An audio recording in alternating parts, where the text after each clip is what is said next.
Oi, boa noite, irmãos, sejam bem-vindos. Eu peço que vocês se coloquem no nosso texto de hoje, que é, como a gente está fazendo a exposição sequencial, imagino que vocês saibam que é o capítulo 3 de Marcos. Nós paramos no versículo 12 e agora nós iremos continuar a partir do verso 13. A perícope vai até o verso 19.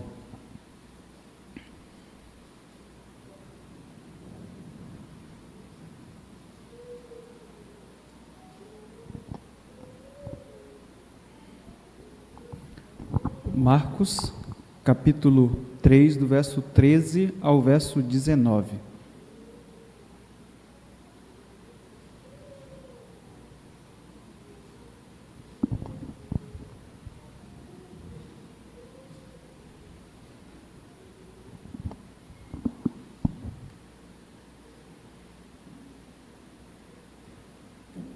O texto diz assim: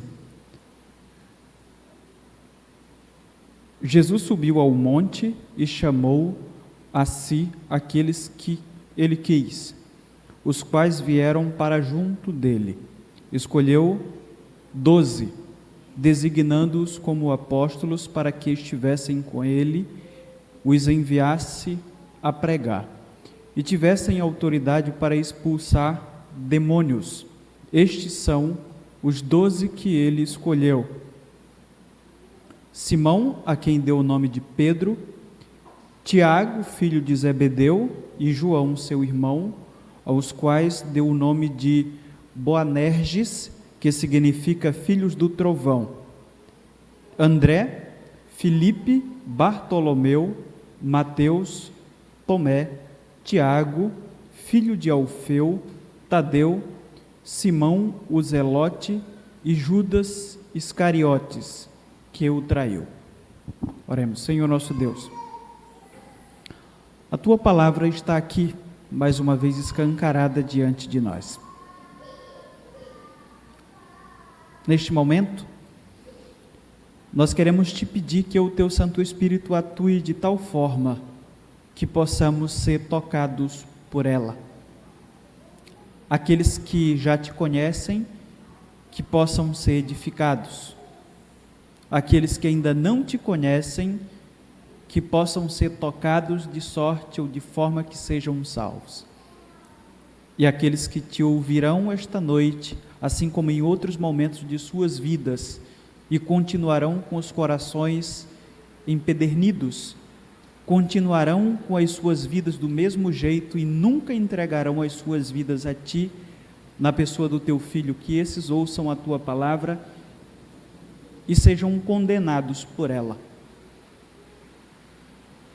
É essa palavra que será lembrada, e eu até diria aí um português mais chulo, mais popular, essa Tua palavra que será esfregada na cara daqueles que a ouvirem esta noite e não atentarem para ela. Eu Te peço, Pai, que o Teu Santo Espírito conduza todas as coisas neste lugar, para que ao final de tudo o Teu nome tenha sido glorificado por todos aqueles que são Teus servos. É o que eu Te peço, em nome de Jesus eu Te agradeço. Amém. Meus irmãos, nós agradecemos a presença de todos que estão aqui neste lugar, assim como aqueles que estão nos assistindo de casa. E aqui eu quero fazer algumas considerações para os irmãos sobre esse texto que nós acabamos de ler.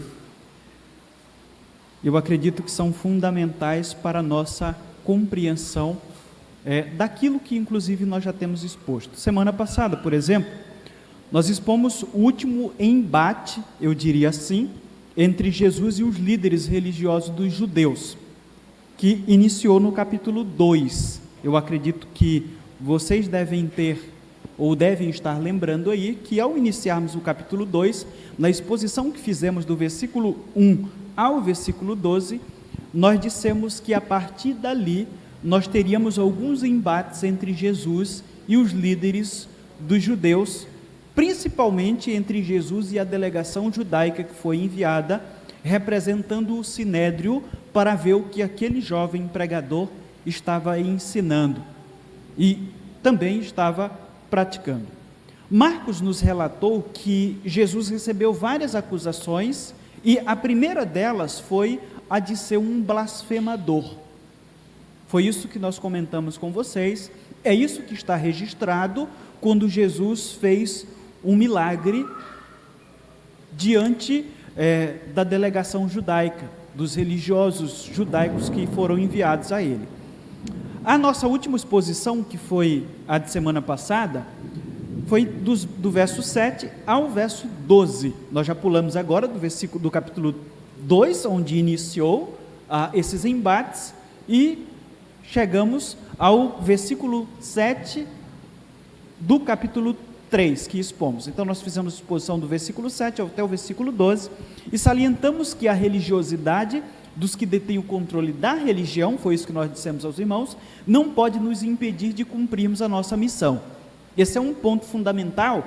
Principalmente eu queria que vocês lembrassem, nas nossas igrejas, ou no contexto cristão como um todo, existem muitas pessoas que não fazem nada para Deus, e muitas vezes alegam que um dia já foram envolvidos com a igreja, mas sofreram algum tipo de perseguição ou alguma crítica, e por isso agora não fazem nada. E muitos se escondem atrás desse tipo de situação ou desse tipo de desculpa para não fazer nada para Deus, como se Deus tivesse sido o culpado daquilo que aconteceu. Nós comentamos com vocês que fizemos 2 destaques desse verso 7 ao verso 12. O primeiro deles, nós utilizamos a ideia de que Jesus em si nos oferece a sua vida, a sua prática como um exemplo que nós precisamos seguir. E diante disso nós falamos que as oposições não podem nos fazer perder o foco de nossa missão, que foi aquilo que aconteceu com Cristo. Do versículo 7 ao versículo 8 nós fizemos essas colocações para vocês. E aí disse que, quando lhe foi negada a sinagoga, Jesus fez da beira do mar da Galileia o seu templo, pois ele estava focado em sua missão. Ele tinha um relacionamento íntimo com Deus Pai, que ninguém poderia de alguma forma alterar a sua missão, o seu itinerário, aquilo que ele deveria fazer para agradar a Deus Pai. O segundo destaque que fizemos sobre Jesus como nosso exemplo é que quem está focado em cumprir a sua missão dá um jeito até nos perigos que enfrenta. Dissemos isso, nós vimos isso do versículo 9 ao versículo 12, e lá nós temos o povo com ansiedade. Nós citamos que várias pessoas, vários grupos, inclusive não judeus, foram à presença de Jesus para obterem cura. E diante de tanta ansiedade por receberem a cura de Jesus, as pessoas colocaram a sua vida em perigo. Então, do versículo 9 ao versículo 10, nós temos isso. E aí Marcos nos informa que o poder de Jesus, nesse contexto, depois de resolver esse pequeno problema que poderia afetar a sua missão, Jesus manifestava o seu poder de uma forma sobrenatural, tanto para curar as pessoas que estavam ali, quanto para expulsar demônios, daqueles que estavam endemoninhados. E aí Marcos nos informa que o poder de Jesus era tamanho que os demônios prostravam-se diante dele e o reconheciam, gritando que ele era o Filho de Deus. Diante desse fato exposto a vocês, eu disse que a presença de Deus sempre fará o inferno se ajoelhar e tremer, mas por outro lado, a falta dessa presença de Deus fará com que o inferno permaneça em pé e tome conta da vida de quem está longe de Deus. Isso é perfeitamente comum, tem sido natural na vida das pessoas ao longo da história do povo de Deus, da história humana. Foram esses destaques que nós fizemos. Daqui para frente eu quero fazer outros comentários. Esta, na verdade, é a segunda vez que eu prego essa passagem aqui, nesta igreja. Por isso é que Eu estava ali pensando o tempo todo, na verdade pensei o tempo todo esses dias, e é diferente dos demais sermões. Se bem que ultimamente, na verdade eu já disse para vocês, que antes de pregar eu sou tomado por um sentimento de ansiedade muito grande, e que eu fico com sono, eu começo a abrir a boca, balbuciando o tempo todo, e ultimamente isso tem mudado. Eu não sei se vocês já perceberam, algumas vezes eu levanto para ir ao banheiro, justamente por conta da questão da ansiedade, e hoje isso, graças a Deus, não aconteceu. Não sei se eu estou inebriado pela ansiedade, porque isso aqui acaba marcando, você está aqui neste lugar, pela segunda vez, no sentido de fazer a exposição de um texto. Existem algumas pessoas que estavam aqui nesse dia, e foi a partir de então que a nossa história começou. A primeira vez que eu preguei esse texto aqui nesta igreja, foi em 25 de novembro de 2018. 25 de novembro de 2018, a igreja estava em sucessão pastoral, e eu fui convidado para vir aqui para ajudá-los nesse processo de pregar um sermão, porque a igreja estava sem um pregador fixo. Então, a liderança que estava aí na igreja, representada pela irmã Cléo, fez uma agenda, e eu fui convidado, e aconteceu esse dia, a exposição desse texto. E antes disso, eu pensei da seguinte forma, atualmente eu sou pastor batista da regional, e além disso, eu represento a ordem dos pastores, então eu preciso pregar um sermão que dê uma ênfase nesse processo, auxilie a igreja no processo de sucessão pastoral. Por isso eu não peguei o meu melhor sermão para vir aqui, eu queria ajudá-los. E aí, como diz um irmão amigo meu, eu me lasquei. Tá? Desculpa a brincadeira. É o seguinte, eu me lasquei assim no sentido daquilo como é que Deus faz as coisas, né? Não tem nada a ver com vocês, a brincadeira. A minha compreensão dessa passagem naquela época continua sendo a mesma. Todavia, eu acho que como o momento é diferente, nós precisamos fazer alguns acréscimos, inclusive algumas aplicações diferentes nesta passagem, que eu acredito que são importantes para nós. Eu fiz algumas aplicações, principalmente ligada à questão da sucessão pastoral da igreja, sobre o controle de Deus.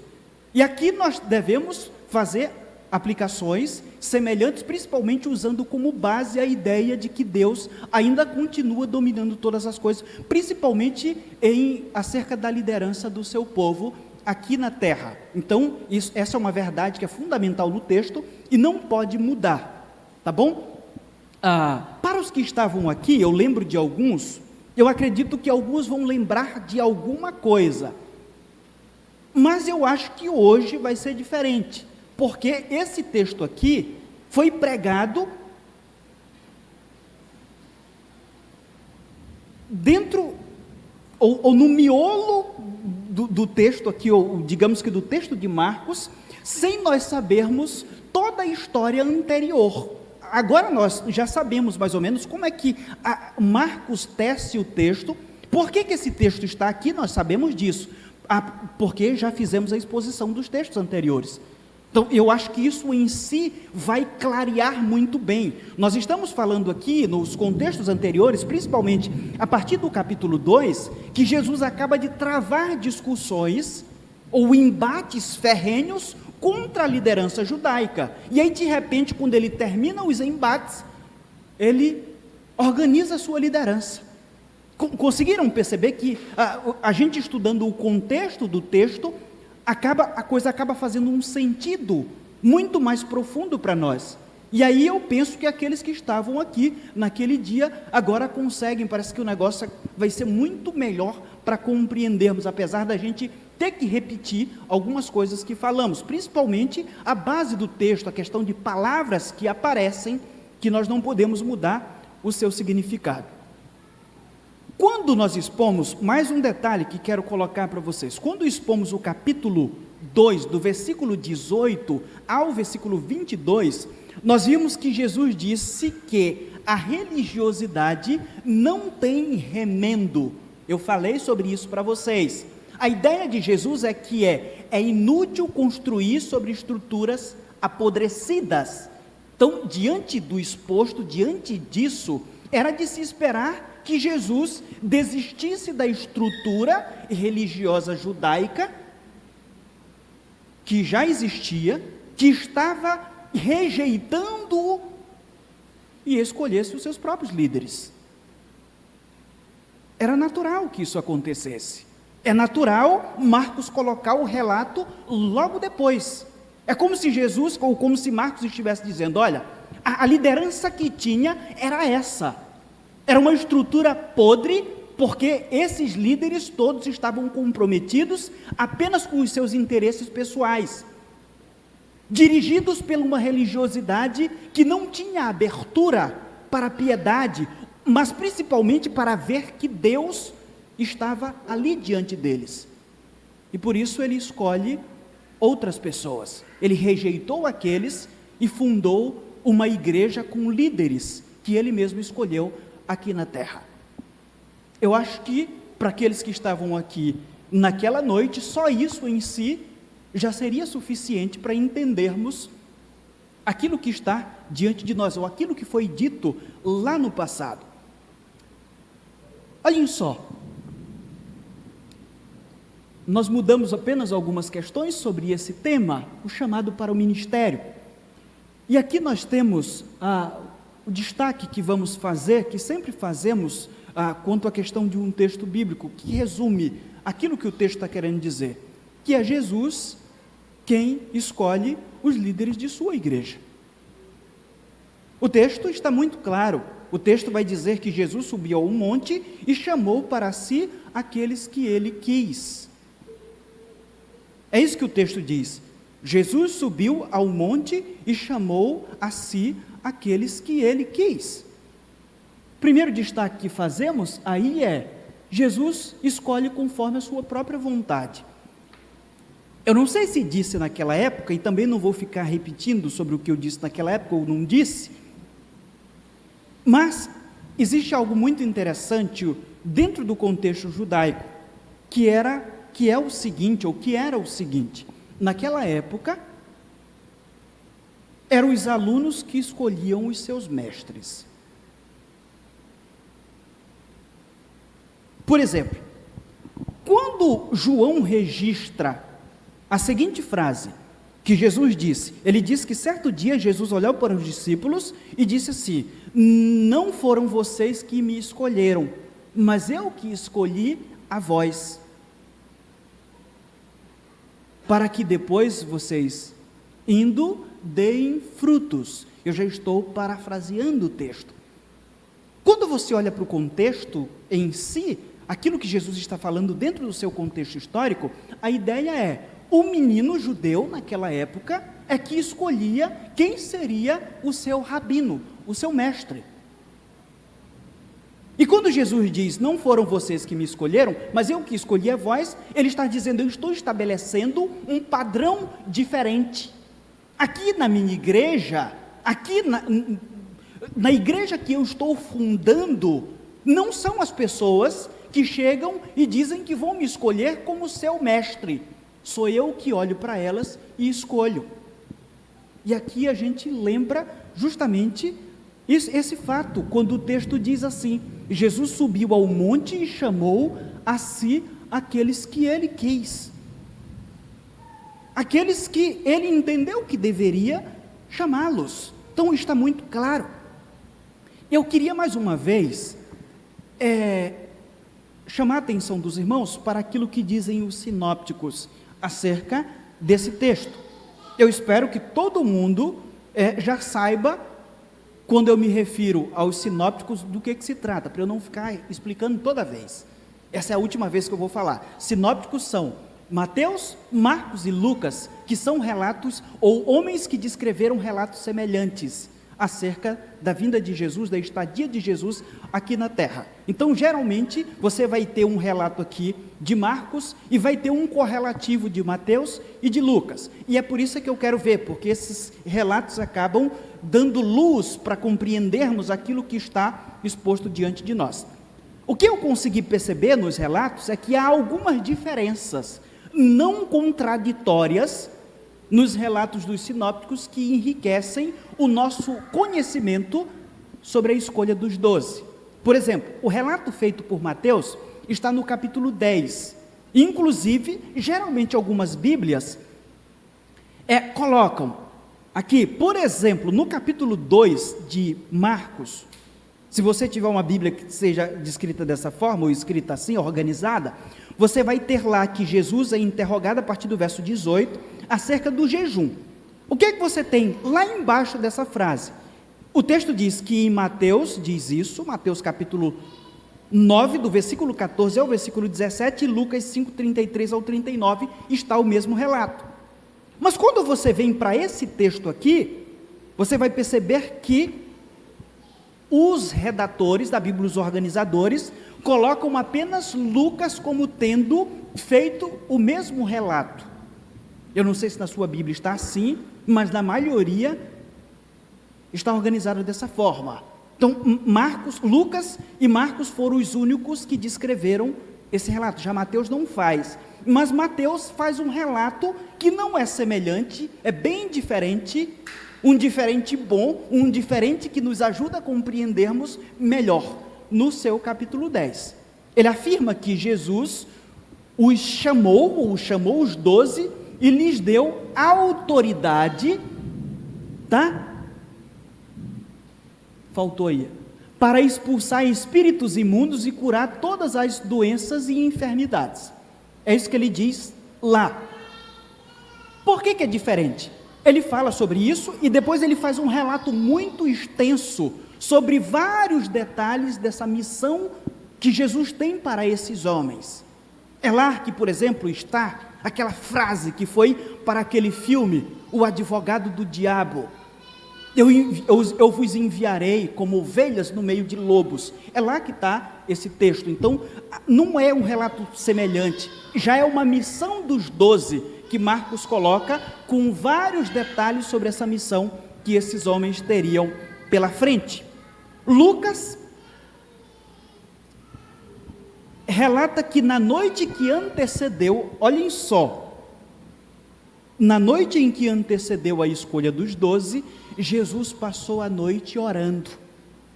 Marcos não nos diz isso, mas Lucas vem e diz. Isso é muito interessante para a nossa compreensão do texto. Aqui você olha para o texto de hoje, o texto diz: Jesus subiu a um monte e chamou a si aqueles que ele quis, os quais vieram para junto dele. Escolheu 12 e diz aqui, inclusive os seus nomes.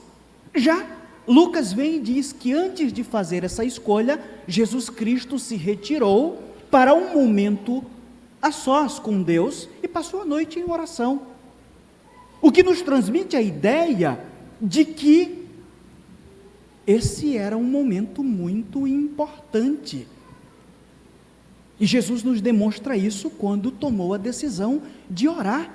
Após a rejeição e forte oposição, o Filho de Deus, é o que Lucas vai nos dizer, colocou-se diante do Pai a fim de escolher sabiamente os homens que iriam continuar a sua missão e revolucionar o mundo, conforme a gente já testemunha.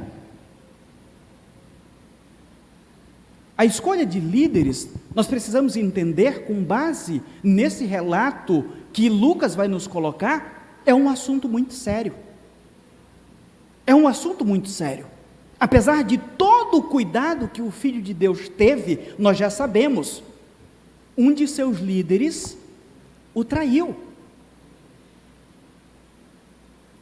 Quando a gente vai pensar em um líder da igreja, e eu não me refiro simplesmente à questão de um pastor, mas um líder da igreja, qualquer cidadão que vai ter alguma função na igreja para servir ao Senhor, nós precisamos pensar que esse é um assunto muito sério, que o próprio Jesus passou a noite em oração antes de chamar aqueles que ele quis, e mesmo assim havia um traidor no meio. Agora, olhando para Jesus, agora imaginem o que pode acontecer se Jesus teve todo o cuidado e ainda tinha um traidor. Agora imaginem o que podem acontecer com as nossas escolhas, que por vezes são insensatas, às vezes são movidas por religiosidade ou até mesmo por afeição. até mesmo por afeição. Eu acho que Lucas nos ajuda na compreensão desse texto, nos dando essa informação para que possamos pensar sobre isso. Jesus escolheu os líderes de sua igreja, mais uma vez, baseado nele mesmo e nos seus propósitos, e não propriamente na pessoa escolhida. Nós precisamos entender que esse texto nos fornece também a informação de que Jesus não escolheu e não escolhe com base na capacidade humana e muito menos na condição financeira. Nós não iremos terminar essa exposição hoje, essa aqui é a parte 1. É apenas a parte 1. Eu não sei se terminaremos na próxima semana, por isso é que vai ser diferente da primeira vez. Porque no próximo domingo, eu quero falar para os irmãos, nós iremos estudar biblicamente sobre o perfil de cada um desses apóstolos que Jesus Cristo escolheu para serem líderes de sua igreja. Nós iremos pegar algumas passagens bíblicas para podermos entender o perfil de cada um desses indivíduos,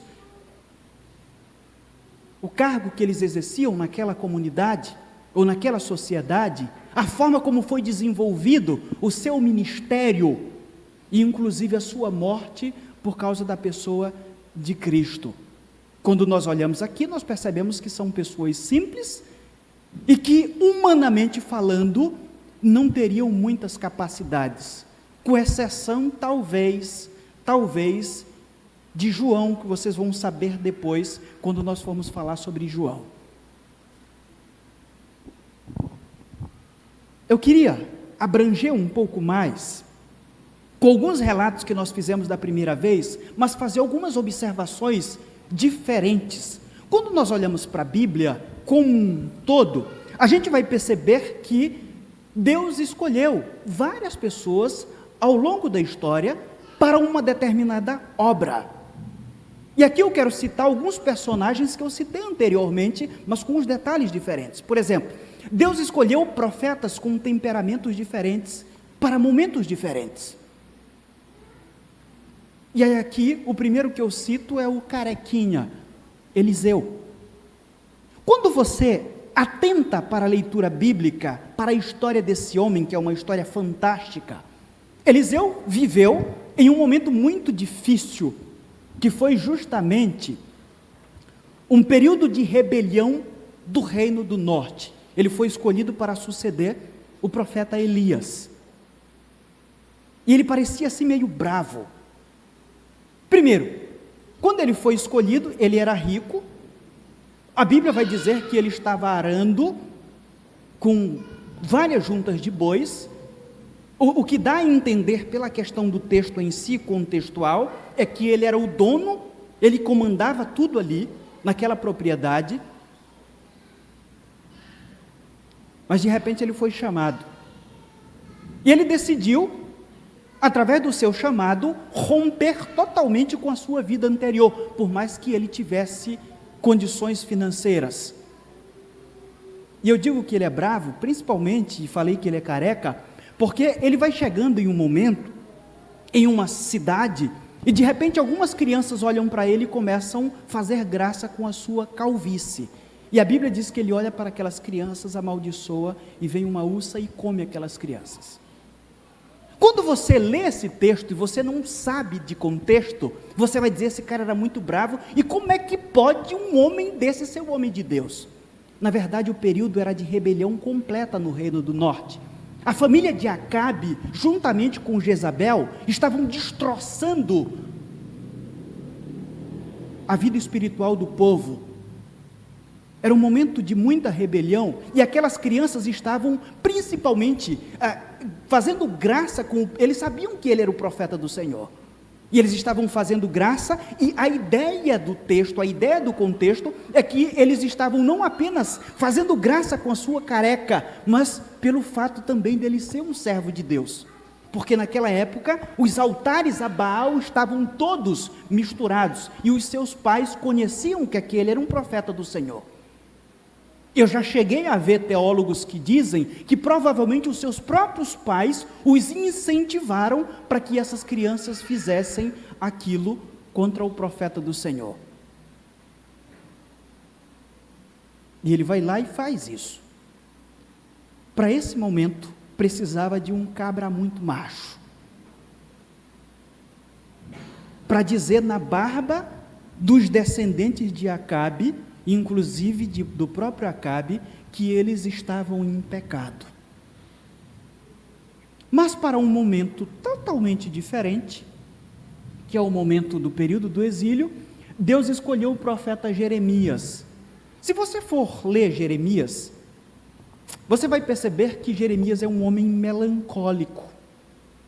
Era um sacerdote de Anatote, que ainda estava debaixo da maldição de Deus. Ele era um descendente do sacerdote Eli, aquele que foi amaldiçoado por Deus, e que Deus disse que o sacerdócio seria perdido por causa dos pecados de seus filhos, que ele decidiu não intervir.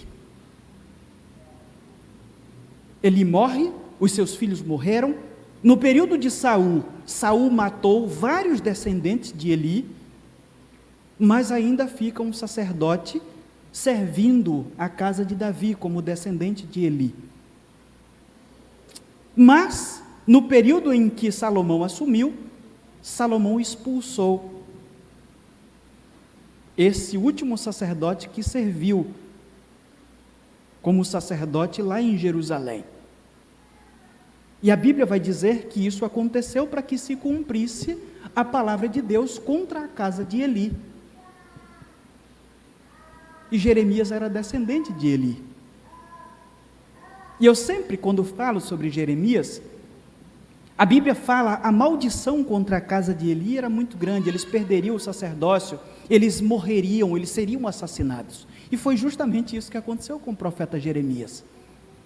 Eu penso, não tenho certeza de que Jeremias tenha sido o último sacerdote da casa de Eli. E depois não teve mais ninguém, porque ele não teve filhos.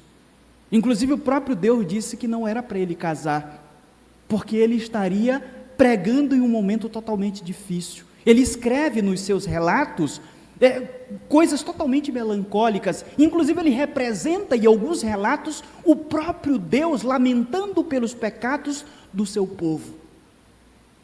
E Deus chega um momento e diz para ele não casar, para que ele não tivesse filho naquela situação que seria o momento do exílio.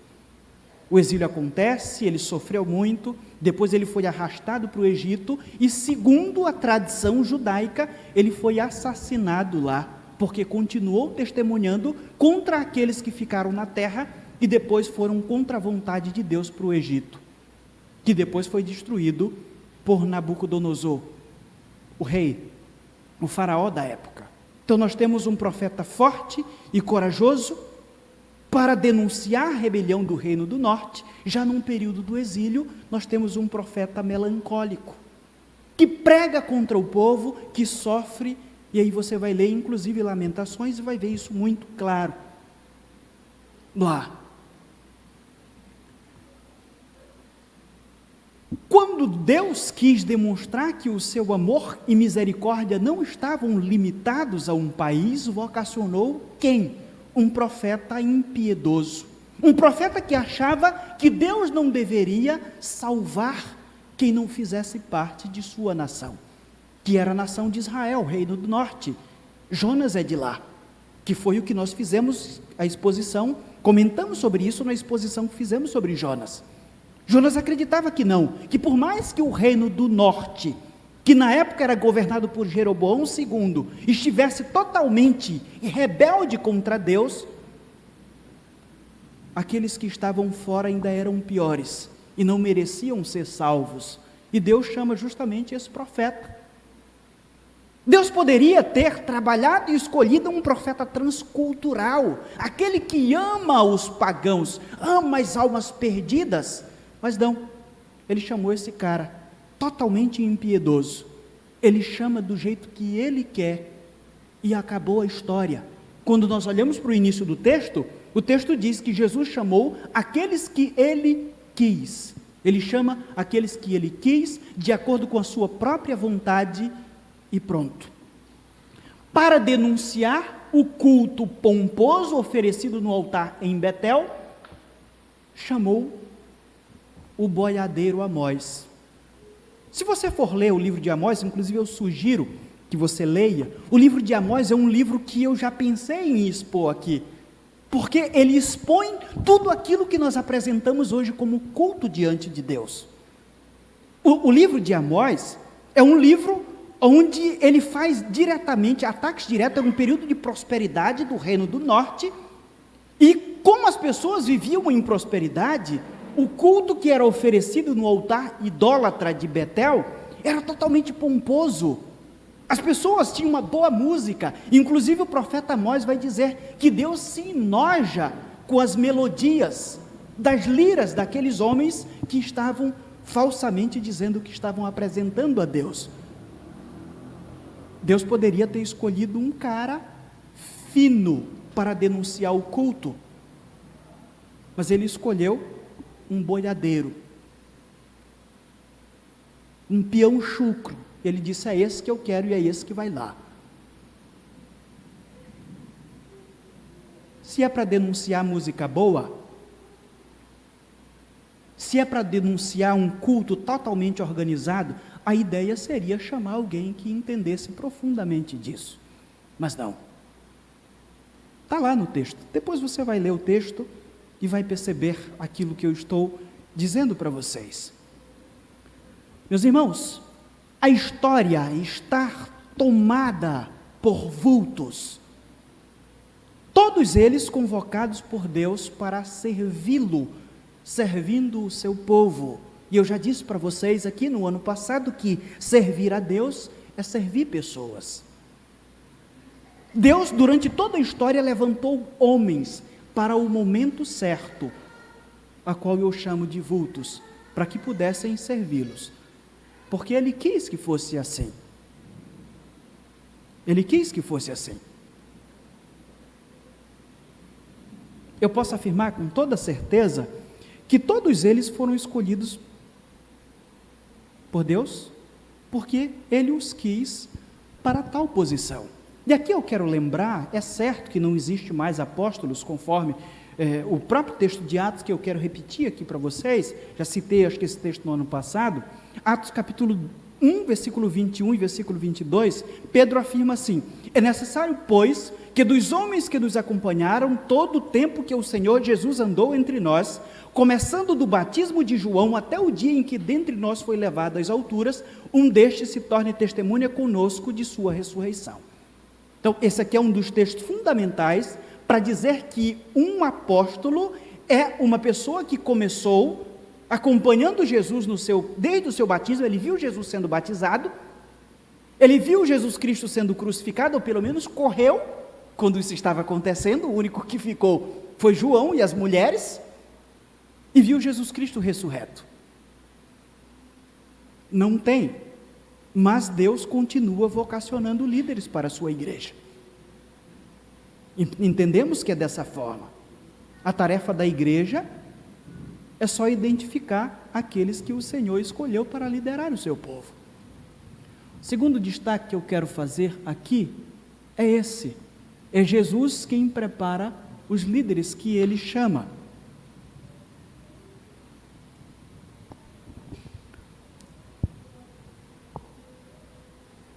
Antes da gente fazer o destaque do texto, eu quero contar uma história para vocês que eu relembrei hoje.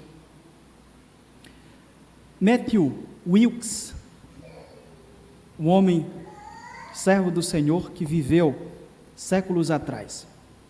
Ele ficou responsável, Spurgeon conta em um de seus sermões, que esse homem ficou responsável por avaliar um candidato a ser missionário na Índia. E o pastor fez o seguinte: enviou uma carta para aquele jovem e disse que ele deveria estar em um local marcado na carta às 6 da manhã. Segundo Spurgeon, aquele jovem morava a mais de 500 quilômetros do local que foi marcado. Mas no dia marcado o jovem estava lá. 6 horas da manhã. O pastor Wilkes não apareceu no local. Segundo Spurgeon, ele apareceu horas depois. Quando chegou e viu o jovem lá, ele disse: meu jovem, seja bem-vindo. Eu estou aqui encarregado de avaliar você, saber se você pode ser admitido pela junta para ser missionário na Índia. Eu queria começar o teste pedindo que você soletrasse a palavra gato. Spurgeon disse que o jovem ficou todo confuso, sem saber o que estava acontecendo, e soletrou a palavra gato. Ele disse: agora, eu quero que você soletre a palavra cachorro. Eu estou usando o termo mais popular. Ele disse cão. E o jovem, ainda mais confuso, disse cão. Agora eu quero que você diga para mim quantos são 2 mais 2. E o jovem mais confuso disse 4. Tá bom, o teste acabou.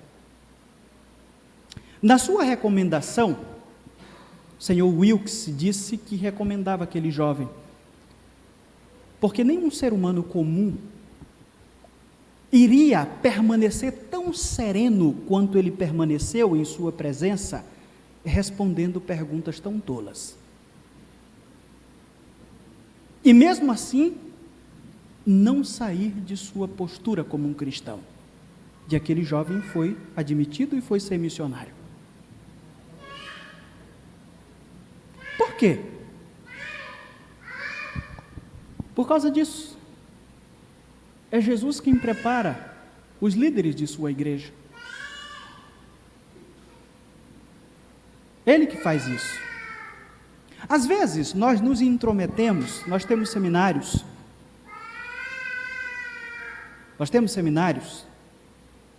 temos diversas coisas que inventamos, que são importantes, e defendemos a importância dos seminários, assim como das faculdades.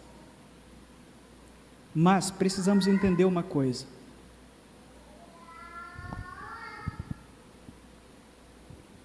quem converte o coração do ser humano é Cristo. Esse é o preparo fundamental que o ser humano precisa para servir ao Senhor. São essas as características que nós terminamos de analisar lá em 1 Timóteo capítulo 3, do versículo 1 ao versículo 7, que são as mesmas que Paulo diz a Tito. Jesus converte o coração das pessoas. E quando Jesus Cristo converte o coração das pessoas, elas se aproximam dele.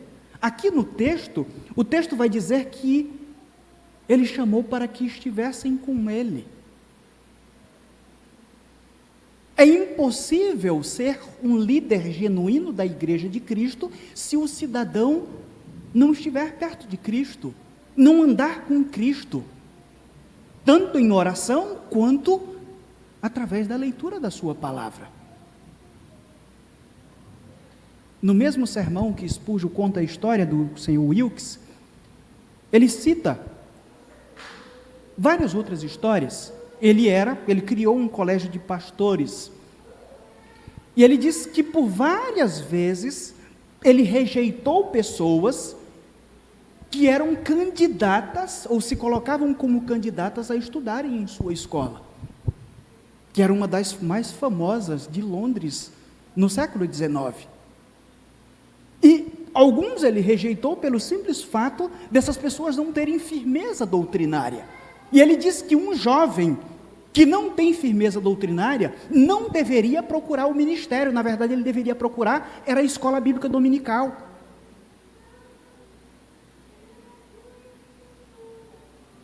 A primeira vez que eu cheguei aqui no estado do Pará, a primeira vez que eu fui em um concílio na minha vida, eu falei besteira. Não era nem para eu dizer aquilo que eu disse primeiro. A primeira vez que eu fui em um concílio foi aqui, eu já disse. Então, tudo que foi perguntado ao candidato eu sabia. Eu estava 1 semana no seminário, porque eu frequentava a escola bíblica dominical. Mas o candidato não sabia. Depois de 4 anos no seminário. E ele passou. E a recomendação foi que ele lesse mais a Bíblia. Eu não estou dizendo para vocês que eu sabia porque eu sabia de alguma coisa. Eu sabia porque as perguntas foram fáceis, e ele não sabia porque ele não sabia mesmo e não estudava a Bíblia. E Spurgeon vai dizer que quem não tem firmeza em doutrina tem que ir para a escola bíblica dominical e não para o ministério pastoral. E quem não tem firmeza em doutrina é porque não conhece Jesus. Quem não tem certeza sobre as convicções acerca da palavra de Deus, não conhece Cristo. Essa é uma realidade que precisamos dizer para os irmãos. Daqui para frente, que a gente vai perceber nesse texto,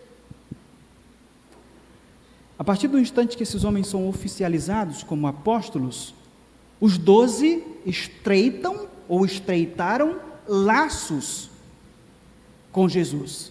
A partir daqui, ele os dedica tempo, ele investe tempo para estar com essas pessoas.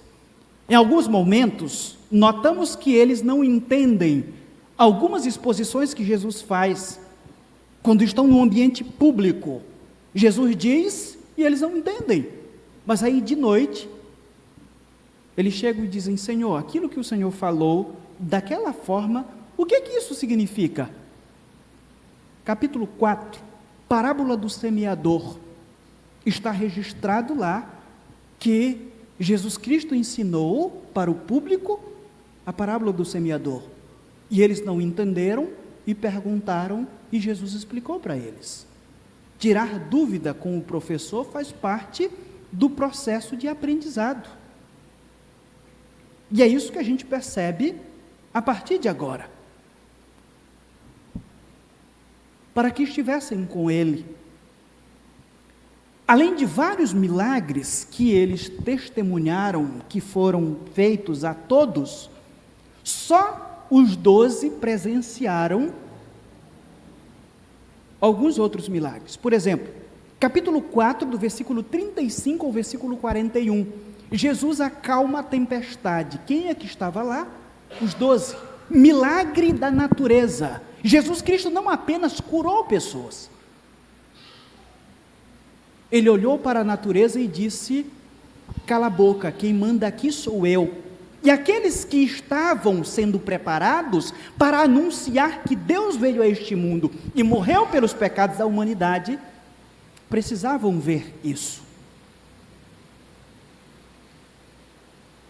para que nos momentos de dificuldades, eles não pensassem que Jesus era apenas um charlatão, alguém que veio, fez algumas coisas que aparentemente eram extraordinárias, morreu e acabou.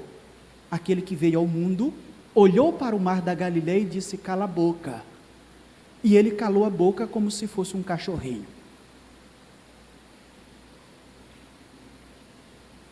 Capítulo 5, eu peguei principalmente só de Marcos, para que nós possamos entender o que se sucede aqui. Marcos capítulo 5, versículo 37 ao versículo 43. Só alguns dos 12 veem Jesus Cristo ressuscitando a filha de Jairo. Mas estavam ali com ele os 12. As pessoas precisavam ver que aquele que morreu pelos nossos pecados tem o poder sobre a morte. Quando os apóstolos anunciassem isso, que ele morreu e ele ressuscitou, e eles diriam mais: enquanto ele esteve em vida, nós vimos ele ressuscitar pessoas. E não foi apenas uma vez. Marcos capítulo 6, do versículo 45 ao versículo 52, Jesus anda sobre as águas. Quem estavam lá? Esses indivíduos que Jesus Cristo escolheu para serem os líderes de sua igreja. Foram eles que estavam lá quando Jesus Cristo ressuscitou. Eles viram a sua morte, ou pelo menos de costa e correndo, mas viram, eles testemunharam, eles souberam que Jesus morreu e também testemunharam a sua ressurreição. Eles estudaram, eu não posso esquecer disso, eles estudaram na melhor e mais ilustre universidade de teologia que já existiu. E o propósito foi para que você e eu estivéssemos hoje aqui, neste lugar. Eles testemunharam com suas vidas que Deus amou o mundo de tal maneira que deu seu Filho para morrer pelos seus pecados e pelos meus pecados, porque presenciaram isso. Eles não apenas ouviram falar, e por isso Jesus os chamou para que eles estivessem com Ele. Para que eles estivessem com Ele. Para que eles estivessem experiências com Ele. Eu tenho falado sobre religiosidade e sobre uma vida com Deus. Aquela vida que não é baseada só na fé do outro. É a fé que está na Bíblia que agora se torna a minha fé. Eu não sei se vocês já perceberam, mas no Antigo Testamento existem muitos relatos de homens falando sobre o Deus de Abraão, sobre o Deus de Isaac e o Deus de Jacó.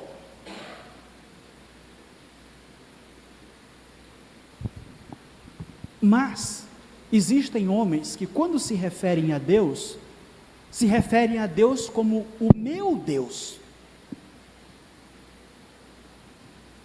Ele é o meu Deus. Ele não é só o Deus de Isaac, o Deus de Abraão, o Deus de Isaac, o Deus de Jacó. Não foram apenas eles que se relacionaram com Ele. Eu o conheço também de forma pessoal, e por isso eu digo que o Senhor é o meu Deus.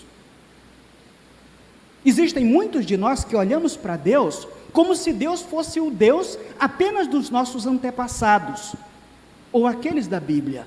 Esse tipo de fé não subsiste.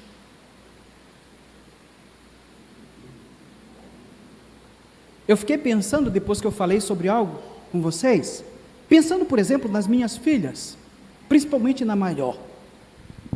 Suponhamos que eu ensine a Bíblia para ela, e ela aprende que a Bíblia é a palavra de Deus. E de repente, ela vai para uma universidade, ela decide seguir aquilo que o pai gosta de estudar, história, onde estão a maioria dos ateus, e eles começam a questionar justamente a Bíblia, que é o que eu vejo todo dia quando eu estudo os livros de história.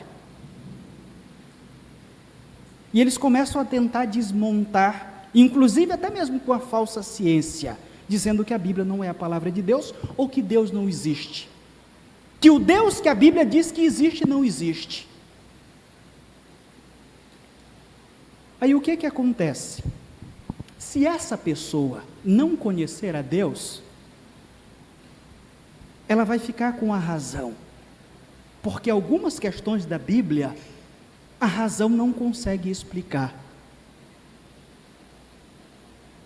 Por exemplo, a razão não consegue explicar como é que um ser humano morreu, passou alguns dias e ressuscitou. Isso só a fé pode explicar. A razão não consegue explicar como é que um homem, Deus, conseguiu multiplicar vários peixinhos e vários pães para alimentar milhares de pessoas. Só a fé consegue explicar. Nesse contexto, quando a Bíblia estiver sob ataque, o que vai acontecer com essa pessoa? Que crer ou que está em um ambiente onde só a razão impera. Se ela não conhecer a Deus, ela vai ficar com a razão humana, mas se ela conhecer a Deus, ela vai dizer: não, vocês podem até dizer que esse Deus da Bíblia não existe, mas eu o conheço, porque eu o sirvo, eu tenho um relacionamento pessoal com Ele, e Ele mora na minha vida.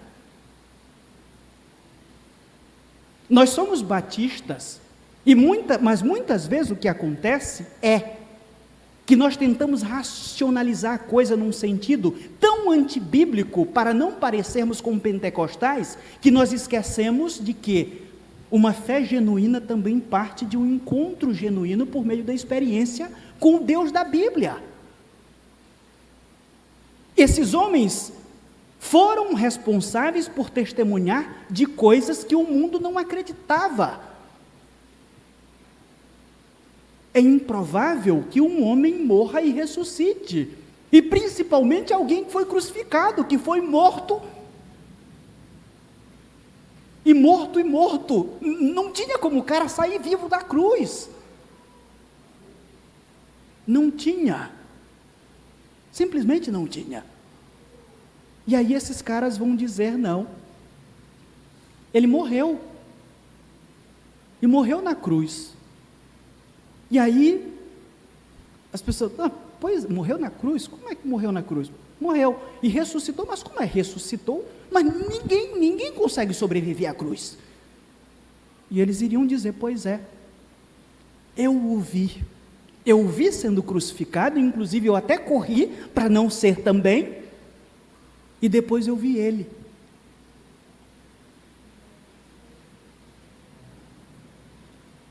Eu tenho pensado sobre isso, acerca da vida das minhas filhas. Nós precisamos pensar sobre isso, sobre a nossa fé.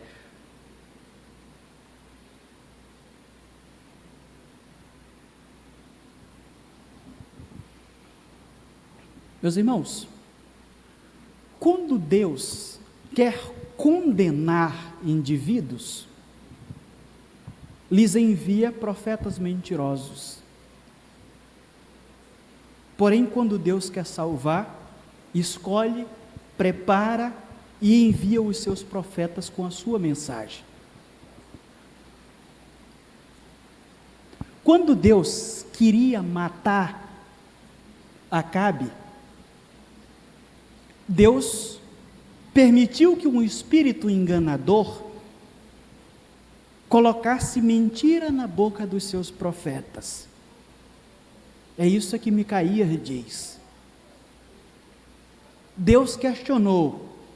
Eu já traduzi a coisa na linguagem popular, você vai se lembrar de mim quando der lá: eu quero matar Acabe, só que eu preciso que alguém me dê uma ideia. É essa ideia que Micaías diz, de como eu vou fazer. Aí de repente um espírito vem e diz: olha, eu sugiro que se coloque mentira na boca dos profetas. E aí, tá bom, vai lá. Os profetas começaram a profetizar que Acabe iria para uma guerra e iria ser bem sucedido, mas na verdade ele iria morrer lá. Quando o rei Josafá viu que aquela história estava muito boa para ser verdade, todos os profetas dizendo a mesma coisa, que ele iria e voltaria bem sucedido, ele disse: mas vem cá, não tem outro profeta por aí? Aí ele disse: tem um cara aí chamado Micaías, mas ele só fala coisas ruins, ele só profetiza coisas ruins a meu respeito. E aí foi que Micaías chegou e disse isso. Meus irmãos, mais uma vez, quando Deus quer condenar indivíduos, lhes envia profetas mentirosos, mas quando Deus quer salvar, Deus escolhe, Deus prepara e envia os seus profetas com a sua mensagem, para que possamos nos arrepender dos nossos pecados. Isso aconteceu durante a história. Os momentos de maior apostasia foram momentos que os profetas falsos estavam lá. Aqueles que serviam o Senhor eram minorias, a maioria eram os mentirosos. E o final foi Deus executando nações, principalmente o seu povo. É Jesus quem envia os líderes que ele escolheu. O texto diz assim, já é a parte final dessa parte, os enviasse a pregar e tivessem autoridade para expulsar demônios. O propósito final do chamado apostólico era o envio. É isso que o texto demonstra para nós, para que proclamassem a mensagem do reino de Deus. Eu quis colocar para vocês aqui o significado da palavra. A palavra apóstolo significa enviado ou embaixador. É outra palavra que não foi traduzida para o nosso português.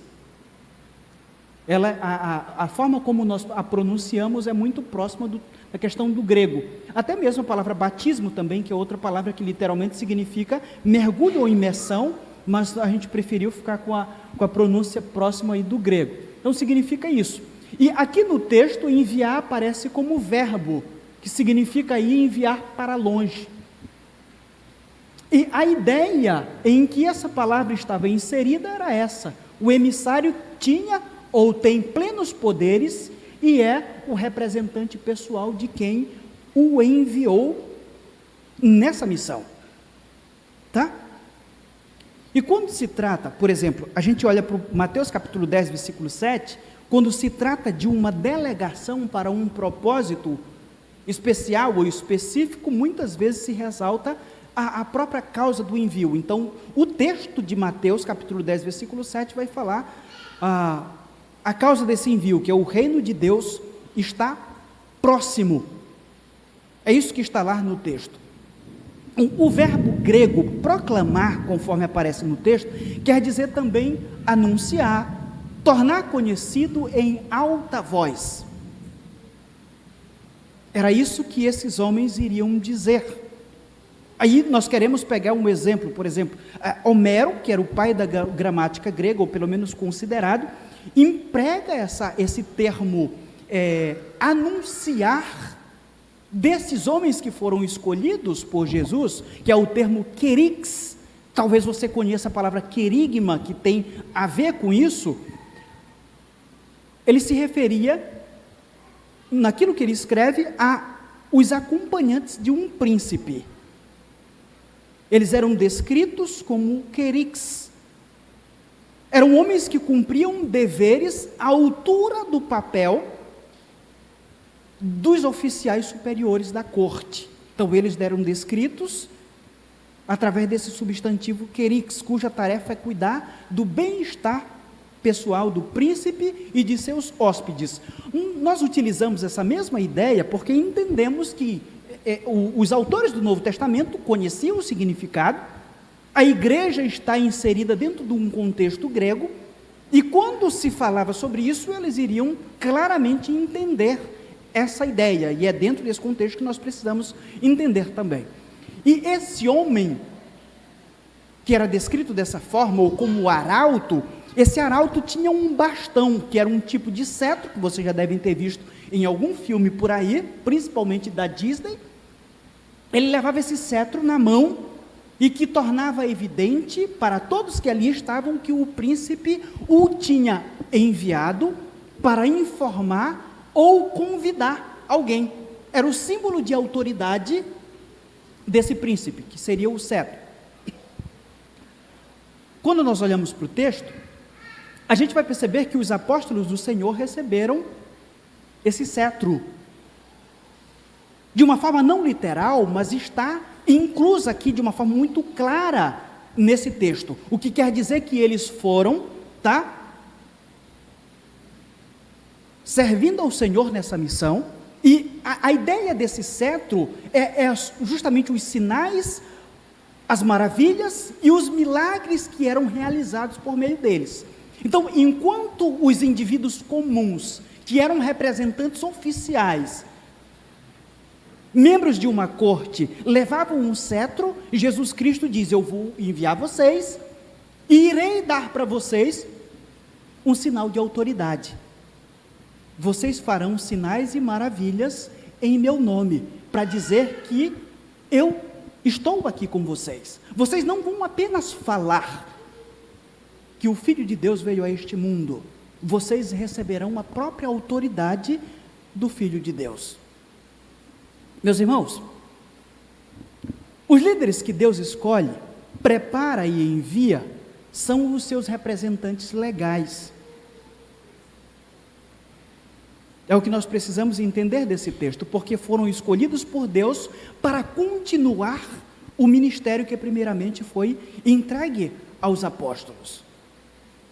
Todos aqueles que Deus escolhe para liderarem o seu povo são representantes legais deles, porque foram escolhidos por eles. E eles continuam, eu diria, fazendo milagres, com a mensagem que carregam, com as suas vidas transformadas, transformam outras vidas também. Nós precisamos entender, é isso que está exposto diante de nós, e queremos concluir esta primeira parte fazendo algumas considerações finais. Olhem só, o primeiro fato que nós destacamos aí é que hoje não existem mais apóstolos. Já que nós estamos falando sobre chamado ao ministério e apóstolos, precisamos entender que não existem mais. No entanto, quando nós olhamos para a Bíblia, principalmente esses dois textos que colocamos para vocês, 1 Timóteo capítulo 3, do versículo 1 ao versículo 7, e Tito 1, do 5 ao 9, entendemos que Deus, na pessoa do seu Filho, continua chamando ministros com características pré-definidas por Ele, na sua palavra. Então ele continua chamando pessoas para liderarem o seu povo. Outro destaque que fazemos é, Jesus continua chamando os seus vocacionados, capacitando-os e enviando-os com autoridade para proclamarem a sua mensagem escrita pelos seus apóstolos. Ele continua a fazer isso. É por isso que eu estou aqui. É por isso que os pastores que passaram aqui antes de mim estiveram aqui pregando para vocês, porque Deus continua fazendo isso. E vai continuar fazendo até a sua igreja ser arrebatada desse mundo. Outro destaque que faço aí é que é Jesus que capacita a sua igreja para que reconheça quem são os seus vocacionados.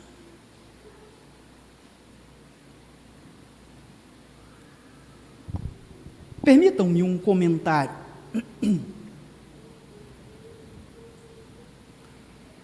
Uma igreja batista chamada Capela de New Park Street, ou Capela da Rua do Novo Parque, foi fundada em 1650.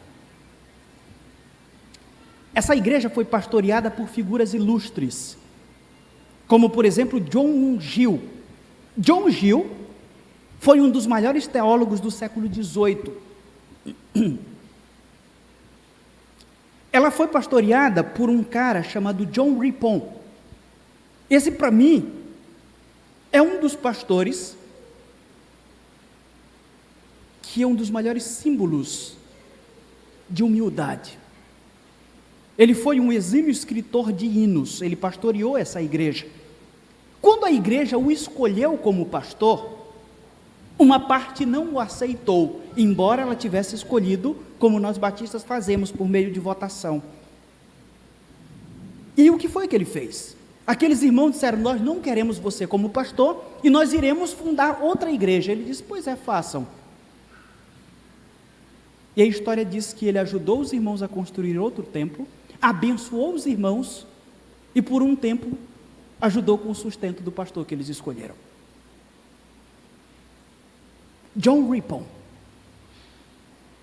Essa igreja que foi fundada em 1650, em 1853, com toda essa sua história, com esses vultos, decidiu escolher um pastor de 19 anos de idade para ali pastorear. Em que lugar no mundo isso poderia acontecer? Nós temos uma tradição histórica de grandes pastores, o maior teólogo, um dos maiores teólogos do século XVIII, escritor de hinos, e agora nós vamos escolher um jovem de 19 anos que pastoreava numa vila lá no interiorzinho. Só Deus que pode fazer isso. Esse jovem chamava-se Charles Haddon Spurgeon, que se tornou o maior pastor que os batistas já tiveram, que que pastoreou essa igreja a partir de então, por 38 anos. Meus irmãos, é Jesus que capacita a sua igreja para que reconheça quem são os seus vocacionados.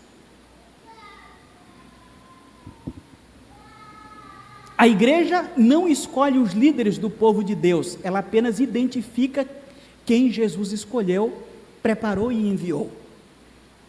Nós às vezes até usamos, não, a gente vai escolher a assembleia para a gente escolher o nosso pastor, mas isso é, de alguma forma, nós precisamos entender que isso é uma força de expressão, isso é algo nosso, mas na verdade é Jesus que faz isso. E nós precisamos inclusive orar a Deus para que sempre nos faça identificar os líderes que Ele está chamando para servi-lo neste lugar.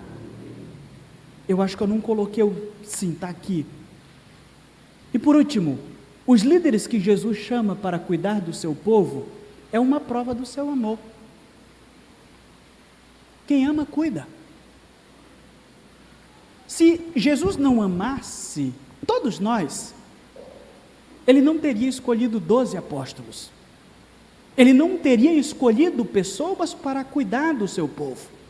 Todas as vezes que nós temos líderes que verdadeiramente foram vocacionados por Deus para o ministério, todas as vezes que eles nos fazem alguma coisa, que eles cuidam de nós de alguma forma, Deus está dizendo, cara, viu como eu te amo tanto? Viu como eu te amo tanto? Eu me preocupo tanto com você, que eu escolhi alguém para cuidar de você, para te ensinar, para orar por ti, seu miserável. Isso significa dizer que eu te amo.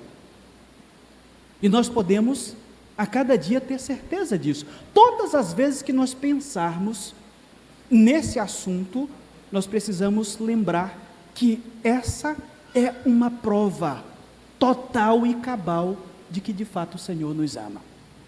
Baixe a sua cabeça e vamos orar ao Senhor. Nosso Deus e Pai, nós agradecemos a Ti por Tua palavra. Senhor nosso Deus, nós entendemos que o Seu ensino é infinito para nos ensinar aquilo que Tu queres para nós. E eu Te peço que essa palavra, que nós acabamos de meditar, para alguns remeditar com outros detalhes, que ela continue a operar em nossas vidas e transformar os nossos corações. Que ela nos escancare a cada dia quem é o Senhor e o que o Senhor quer de nossas vidas. Que ela nos mostre cada dia o quanto Tu nos ama, até quando pensa nos líderes que nós precisamos ter. Nós Te somos gratos por tudo, Pai. Abençoe os Teus servos que aqui estão, que a Tua palavra fique guardada em seus corações, apesar de mim. É o que eu Te peço, em nome de Jesus eu Te agradeço, amém.